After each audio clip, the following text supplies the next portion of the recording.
இந்த ஆத்தா நான் இருக்கையில நீ எதுக்கு சாமி கண்ணுல தண்ணி வச்சிருக்க? உன்னை நம்ப வச்சு கழுத்தறுத்துட்டு இன்னைக்கு சிரிச்சுக்கிட்டு இருக்கிற. அந்த துரோகிகளை பார்த்து நீ ஏன் கலங்குற?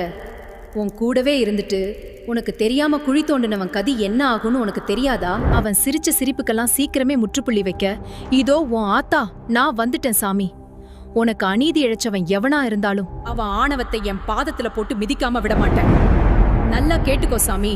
சூதுவாது தெரியாம நீ மத்தவங்களுக்கு செஞ்ச தர்மம் தான் இன்னைக்கு உன்னை உசிரோட வச்சிருக்கு. உன் முதுகில விழுந்த ஒவ்வொரு குத்தும் நாளைக்கு உனக்கான வெற்றி படிக்கட்டா மாறும். நீ இழந்தது கொஞ்சம்தான், ஆனா இனி நீ அடைய போறது இந்த உலகமே அண்ணாந்து பாக்குற அளவுக்கு பெருசா இருக்கும். உன் நிம்மதியை கெடுத்தவன் நிம்மதியை என் உக்கிர பார்வையாலேயே பொசுக்குவேன். உன் கண்ணீர் துளி ஒவ்வொன்னுக்கும் பதில் சொல்ற காலம் வந்துடுச்சு. உன் துரோகிகளுக்கு முன்னாடி உன்னை சிம்மாசனத்துல உட்கார வைக்கிறது இந்த மகா காளியோட பொறுப்பு. இது இந்த ஆத்தா சத்திய வாக்கு. இனி உன்